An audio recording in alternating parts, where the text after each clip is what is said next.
Filozofije, to pa jaz obožujem, da tu pa razumeš, to pa mogoče na tak način, to pa je bilo na tak način, to pa je bilo na tak način. Recimo beseda hitri. Hitri v slovenščini kot speedy, hitro nekaj narediš. V ruščini hitri, to je zvit. Ampak po drugi strani, kdo pa je hitri? To je tisti, mislim, zvit. Kdo pa je zvit? To je tisti, kdo je na hitro nekaj naredil.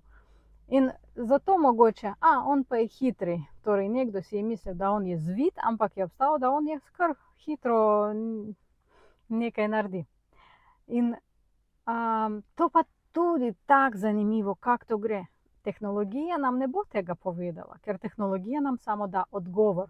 Ampak ozadje tistega odgovora, to je stvar za naše razmišljanje. Zato pa tak samo primer v jezikih sem naredila ali tudi z ustvarjalnostjo. Zadnjič sem bila, ne bi rekla prizadeta, ampak žal mi je, da en človek nehal se